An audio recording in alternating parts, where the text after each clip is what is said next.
Oh, well, no. It immediately got harder to grasp the context. Elizabeth probably lobbed another question, but it could have been anything from is Fate dead to did you have a nice sleepover?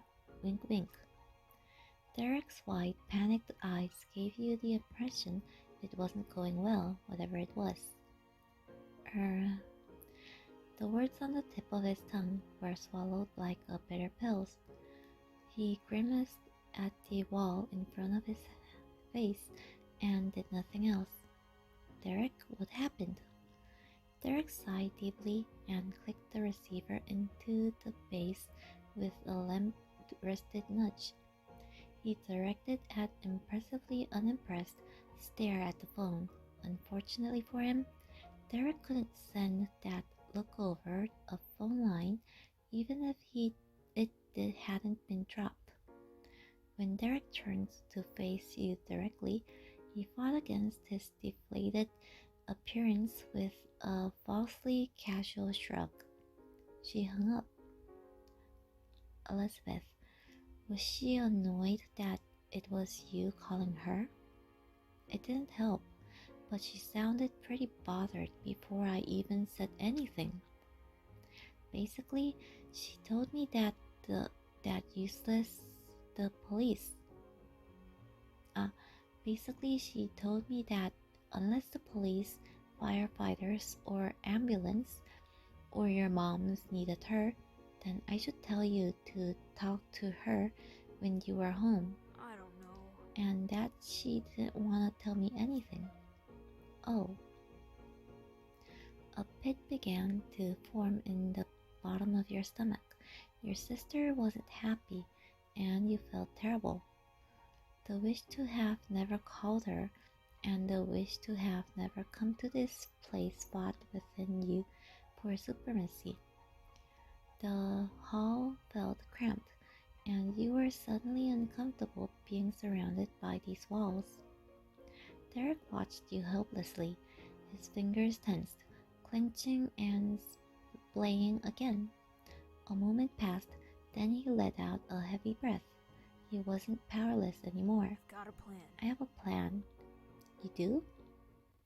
Derek sprinted through the living area and into his bedroom. The clatter of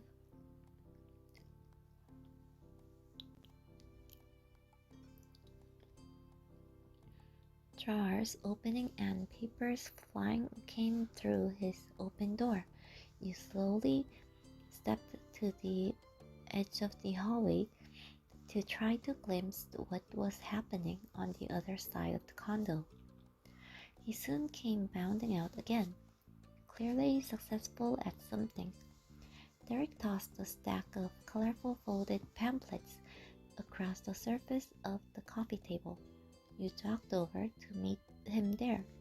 You couldn't tell what they were for from a distance. Let's bring the party to Elizabeth. These are bus schedules and stuff. I've only gotta look at what the times are and we can leave.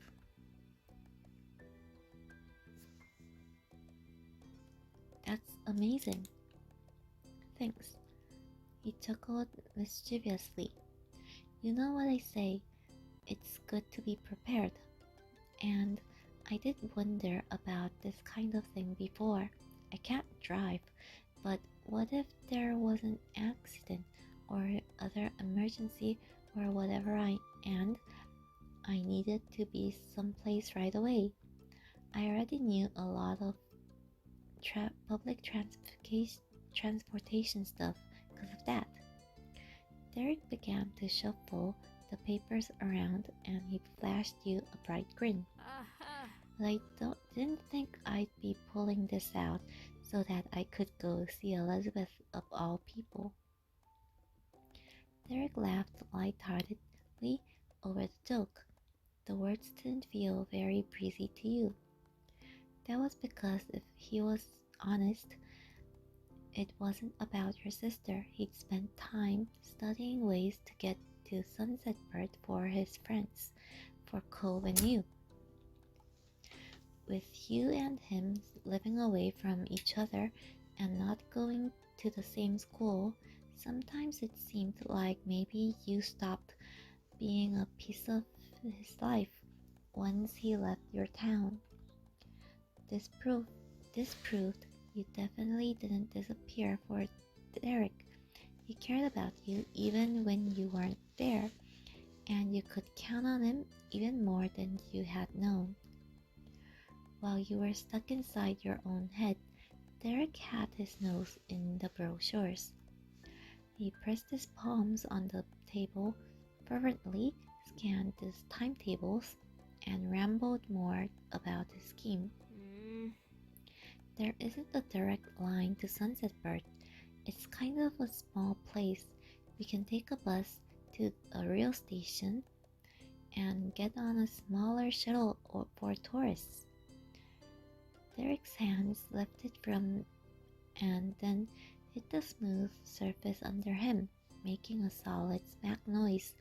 He was done searching. His gaze flicked up to your face. Is that okay? Thanks, Derek. Alright, we can leave a note for Mom about what happened, or Derek packed up the pamphlets, sticking them in the crook of his arms. He twisted his head behind him, but whispered to you covertly over his shoulder.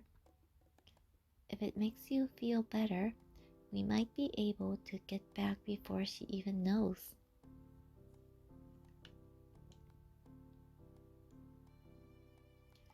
We should tell her.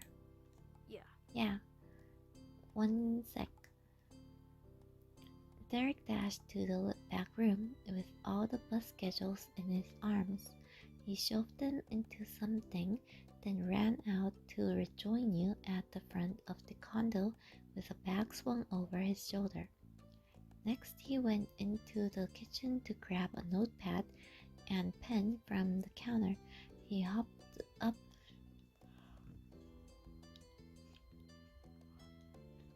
on his tiptoes to lean over it and scribble a few rows of explanation on the paper.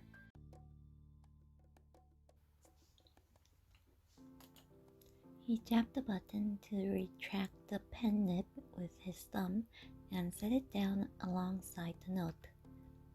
Let's do it. Right. You scooped up your own backpack and the two of you locked the now empty apartment behind you. At a brisk pace, Derek led the way out of the condo complex and down the city sidewalks.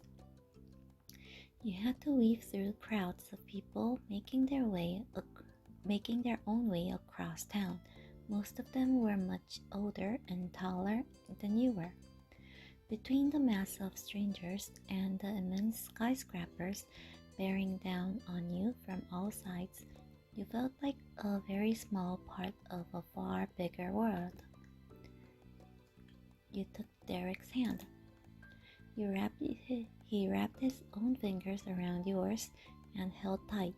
That gave you the reassurance you hoped it would. You were in this together. You pushed forward until you reached the nearest bus stop. A group had already gathered in the same spot for the same purpose. Derek didn't fight to reach the front of the pack. He just kept to the fringes. You waited for anywhere from 5 minutes to 50 minutes. It was pretty impossible to track time accurately when you felt every single sluggish second hit you like a brick. No matter how long it actually was, it was enough time to think. A part of you had felt as though you couldn't possibly seriously get on a bus and go back to Sunset Bird without any of your parents. That just wouldn't happen. That was probably why you were along with Derek's impulse as quickly as the idea had struck him, but reality hit you like a bus when an actual bus turned the corner and came your way. You gave Derek's hand another squeeze. He responded by tugging you a little bit closer to him. The massive vehicle hit its brakes and slowed to a halt.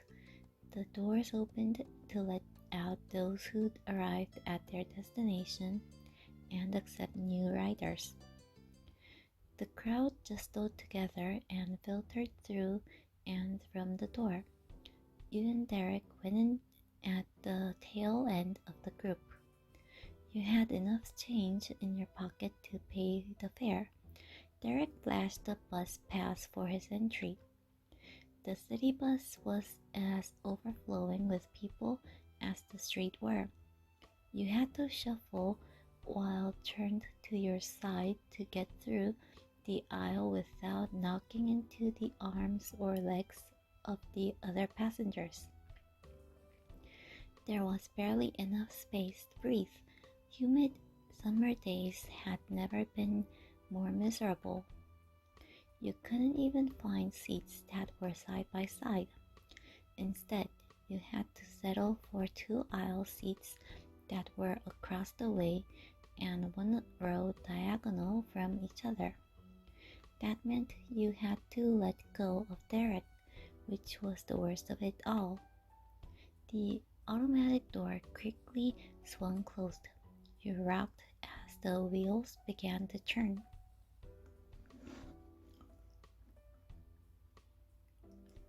Despite what was going on, it was exciting to be there. You twisted around in your seat to try looking out the window. It was a brand new experience for you. Derek didn't attempt to start a conversation. Not that he really could in the hectic space with the distance between you. He'd become completely focused on watching for your stop.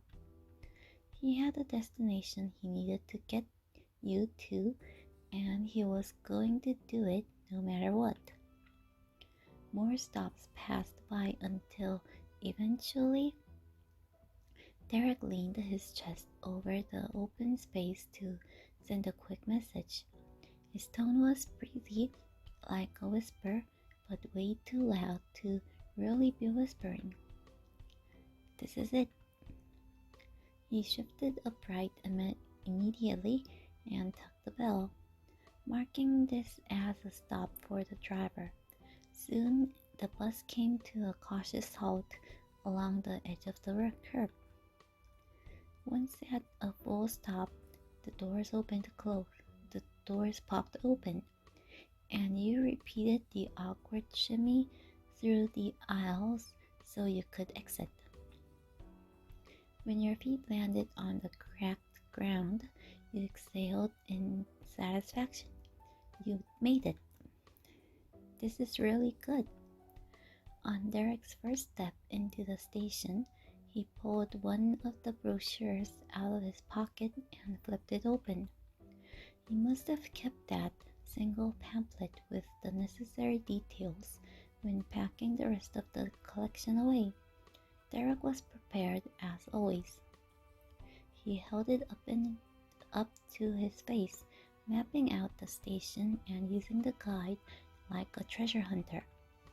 You wandered around the wide open floor plan, searching up and down for a section where shuttles would load passengers.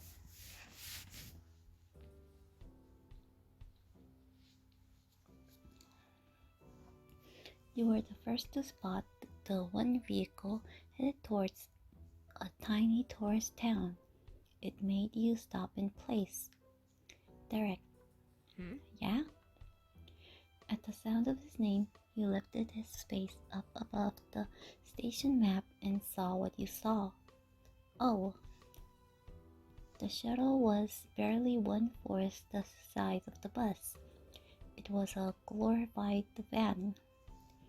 You only recognized it for what it was thanks to the unusual pale orange paint job, and also the word shuttle painted in blue across the doors.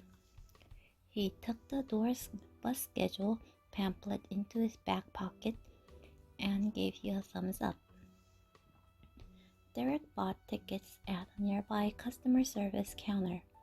There was no humoring the possibility of you buying your own ticket or paying for both. That wasn't a hill to die on today. Then you were ready for another ride. You poked your head inside the cabin. Only a handful of other travelers were nestled between the 4 rows of seats. From the seat cushions to the smell, the shuttle was immensely more agreeable than the bus. You were even able to get spots side by side this time. Derek, though, wasn't in any more of a mood to talk. The physical atmosphere might have improved, but the discomfort he felt on the inside was still eating at him. You could only sit in silence.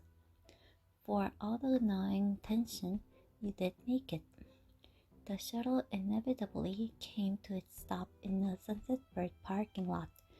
The car was switched off, and the driver gave permission for guests to leave. While the other drivers leisurely shuffled around bags set by their feet and readjusted their hats, you and Derek hopped right off into freedom.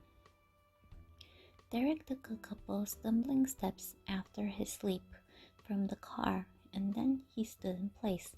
You watched for your next move, counting on your guidance to finish the journey. It was time to switch roles. Sunset Bird was your turf, not his. You spun in a single circle, scanning the area for clues as to which of the multiple big, flat, mostly empty parking lots you'd landed in. When you swung back around, you caught a glimpse behind the shuttle and spotted the corner of the grocery store. You couldn't have been closer to home. It's that way. You began to drift towards the main street, making eye contact with Derek over your shoulder in the hopes that he'd come with you. Nice. Awesome. Nice work, Faye. He made a break for it and launched across the blacktop.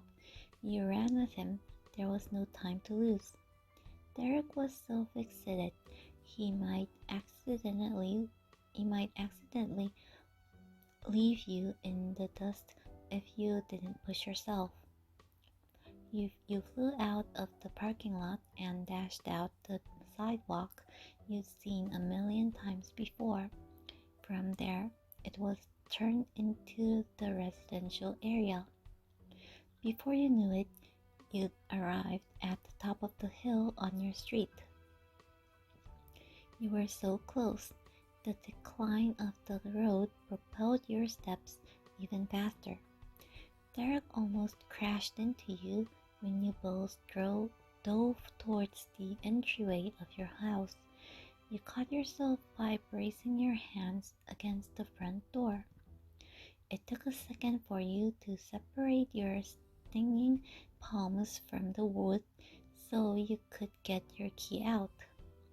But you got it in the lock, turned the key, and pulled. Finally, huffing and puffing, you stumbled inside your home. After everything, you almost didn't know what to expect when you laid your eyes on the scene. But it was your living room, exactly as it was every day of your life. Not a thing was out of place. The low hum of the fridge was the only sound. Elizabeth clearly hadn't torn the house apart in an emotional rampage, although you didn't know what her own room looked like. Faye? You snapped your head to the sound, and there she was, standing on the first step of the stairs. Elizabeth. Her mouth remained open despite not saying anything else. An eyebrow was arched high on her forehead. Hi. Hi? Wait, is that why you were calling? To tell me you were coming back way early? Um,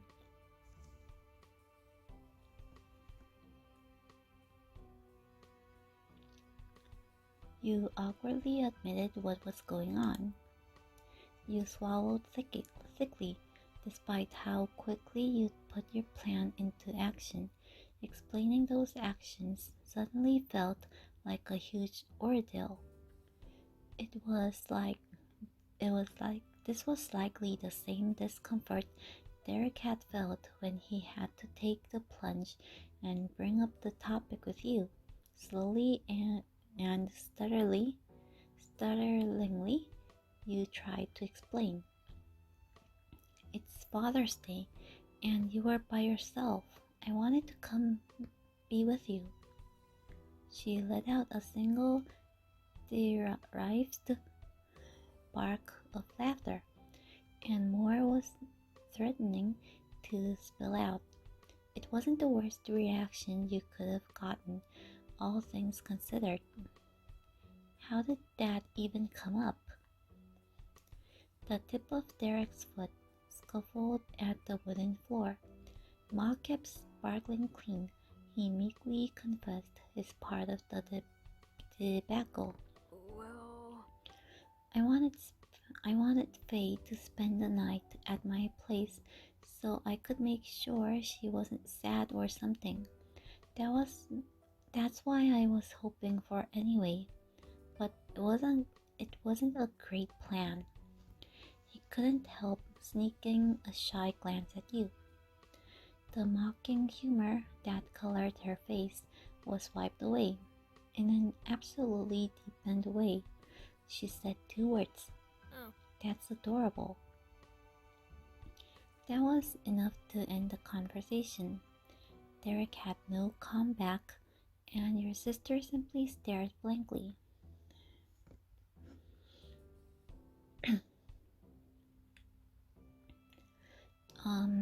Does that mean you're okay? A seriously uncomfortable three-way staring contest commenced. You kept your focus locked on your sister. She did the same to you. Derek flip-flopped between Elizabeth and you. Then Elizabeth caved. She pinched the bridge of her nose and groaned dramatically. uh, Fine, you kids win.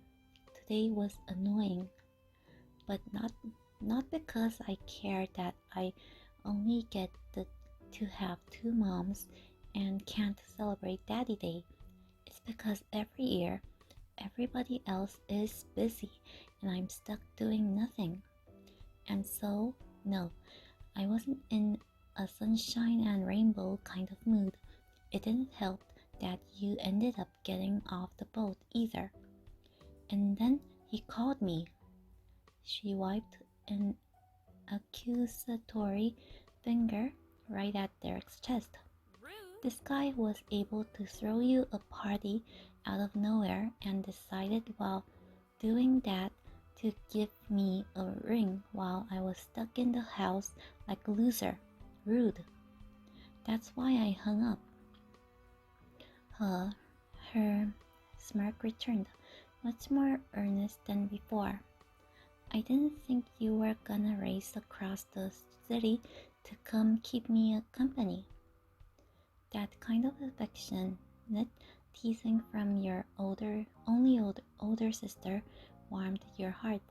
It was special and all the discomfort was worth it. You could already tell today would be something to laugh about for years to come. Derek remained serious.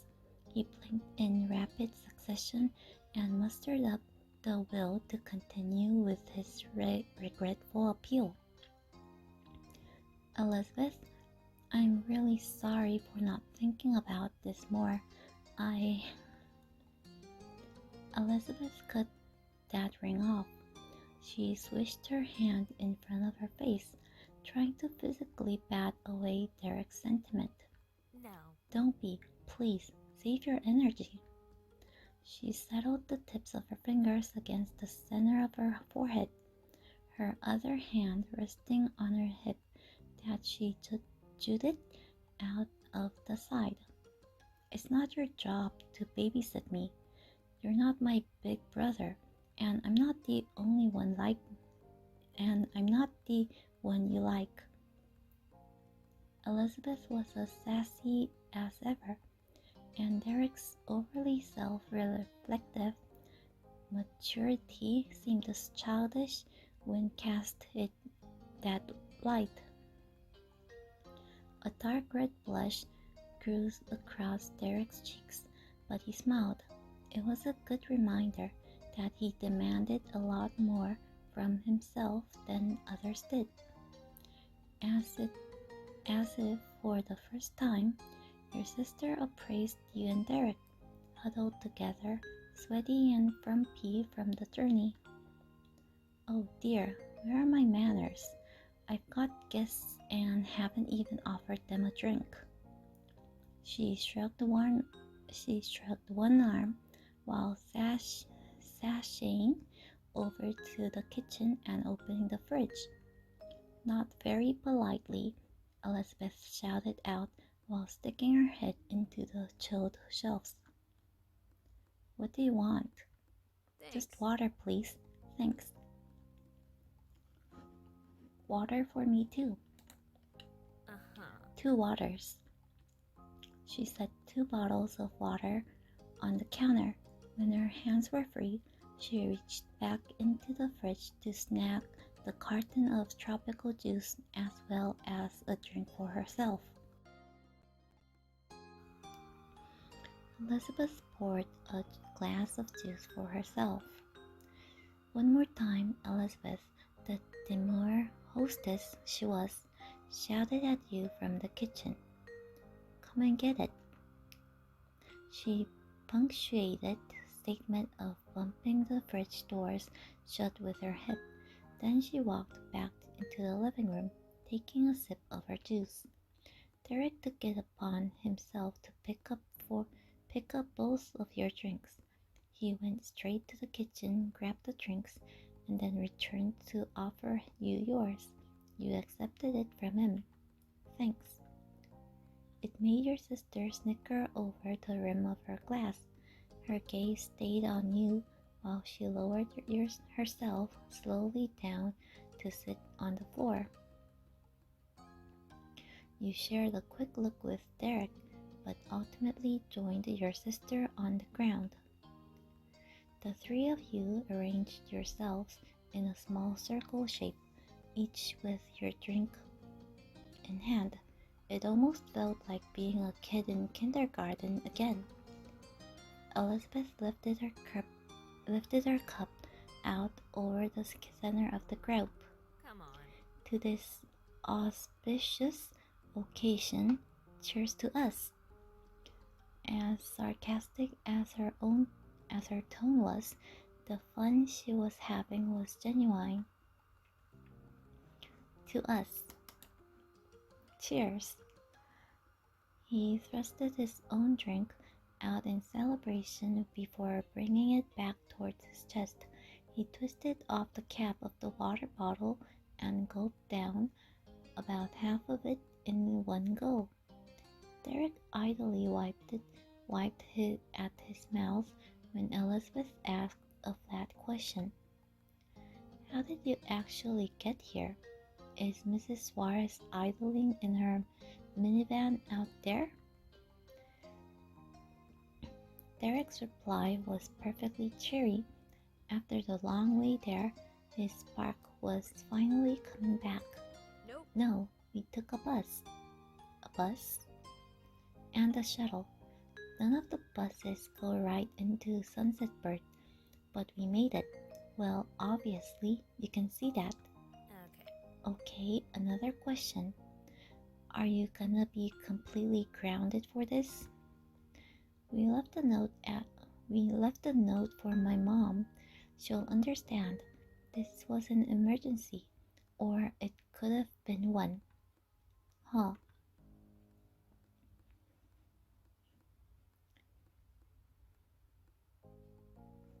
It's worth it, no matter what happens.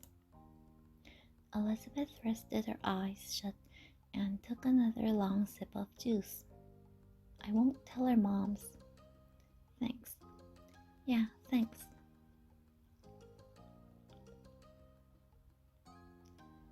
Would you wanna hang out for a little while? How? We can't go anywhere. Derek jumped right on board with that idea. He had an answer for almost any problem. We'll play a board game. It'd be fun, and we've got a little time. Yeah. I'll do it. Me too. Okay. Alright. The three of you agreed on a classical game and did one round.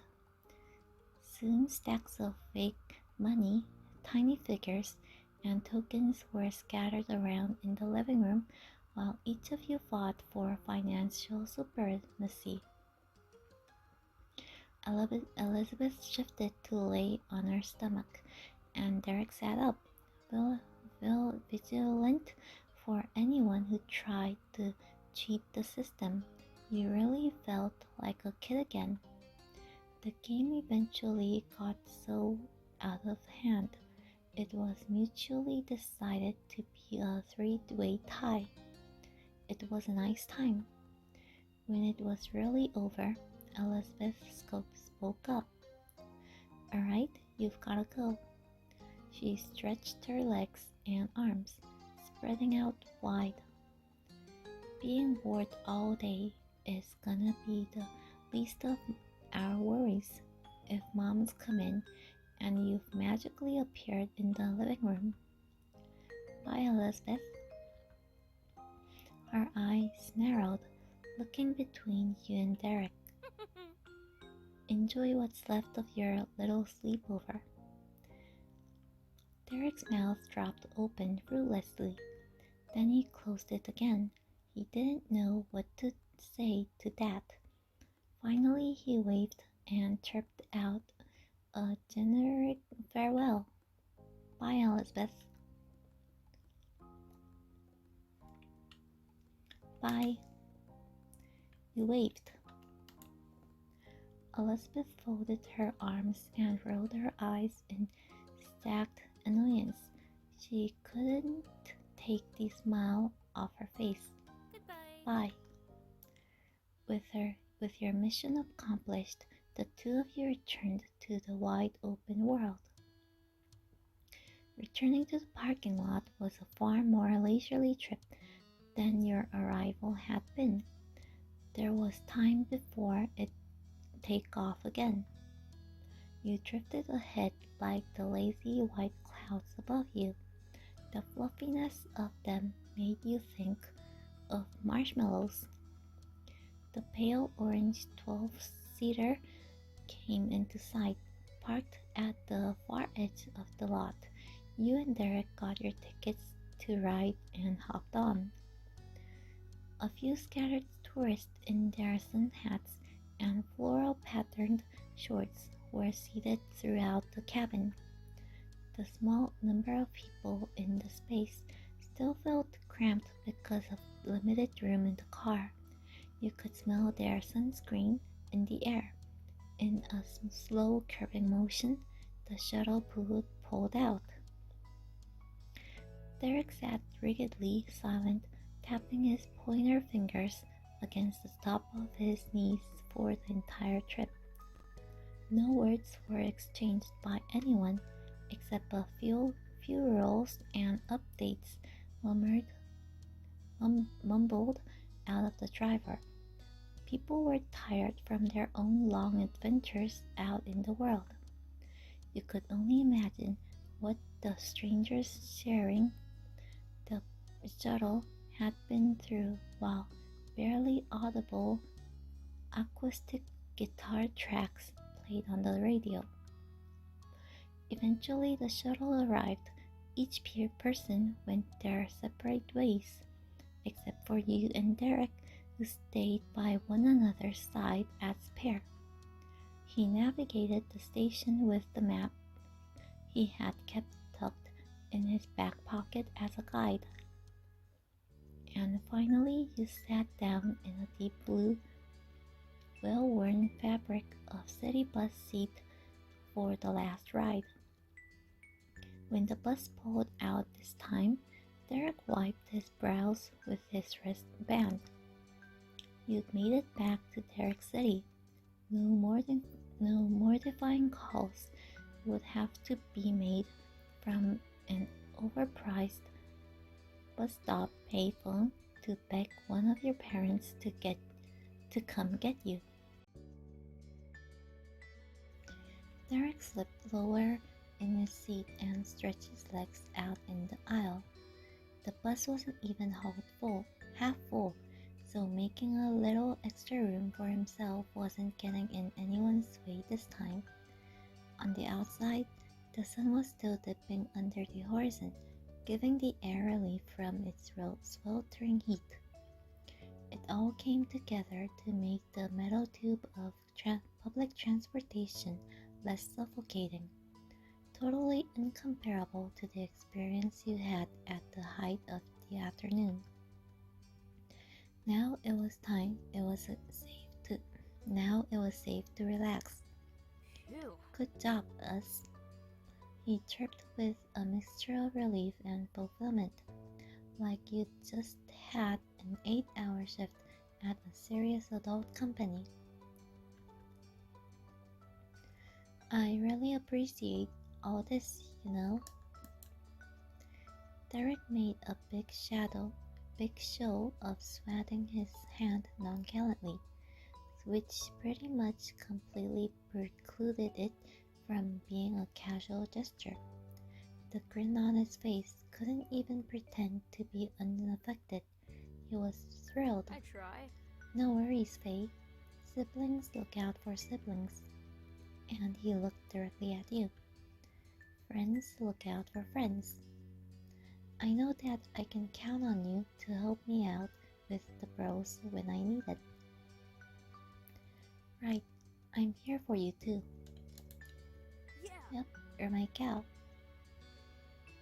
You rested your head against Derek.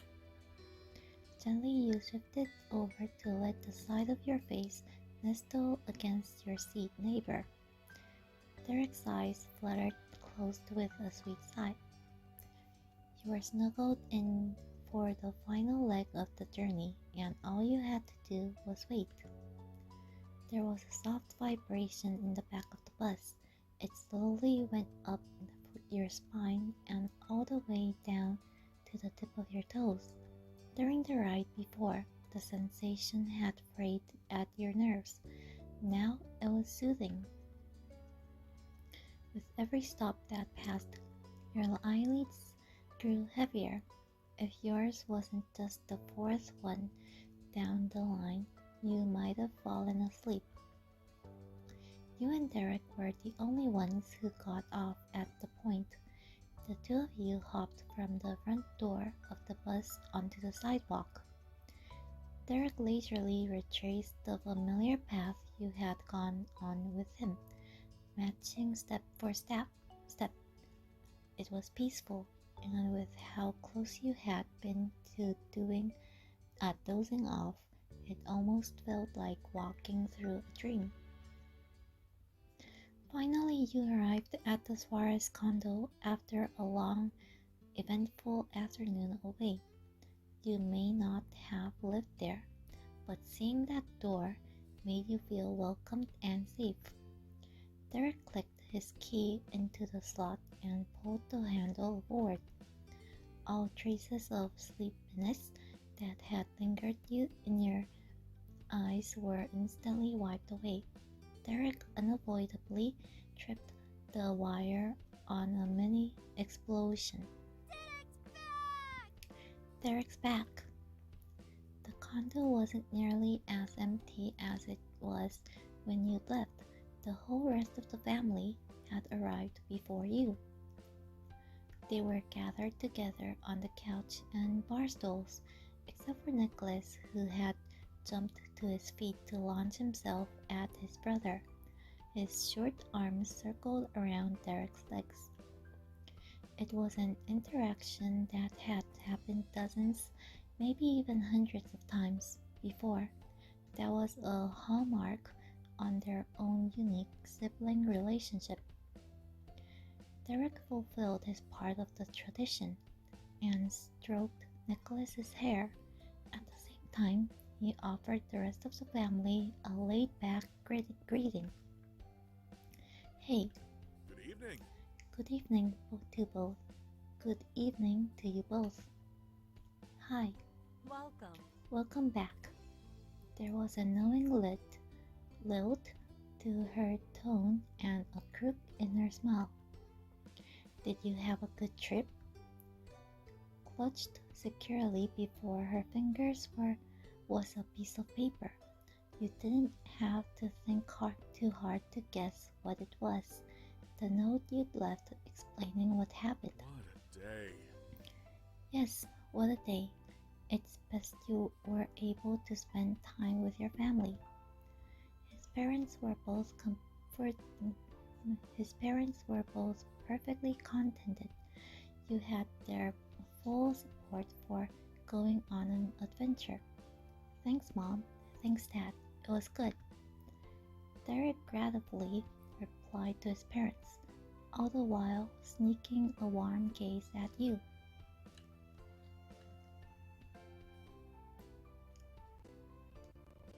I'm glad I got to see Elizabeth. Wonderful. Wonderful. Nicholas simply held it tight to Derek's jeans the entire time, happy he was there and totally unaware of what the older people were talking about. George stood in between his parents with his arms pressed to his sides. He had been listening with bemusement, his thin eyebrows pinched and his lips pursed. Now what? Now what? Mrs. Suarez snickered cheekily, resting her actual cheek against Mr. Suarez. I hate to say it. Well, I'm sorry to say you better turn right away. I'm sorry to say you better turn right around and go back the way you came. It's time to bring Faye home. But don't worry, I'll drive. Oh, yeah. With a wink and a grin, Derek scratched the back of his head. You chuckled right along with his mom. You had a great time staying with the Suarez family, but were very much looking forward to seeing your moms and being reunited with your own sibling after a humorously short time apart. There would be plenty more moments of fun and laughter to come when you were. Thanks to Derek, it was truly an occasion worth commemorating.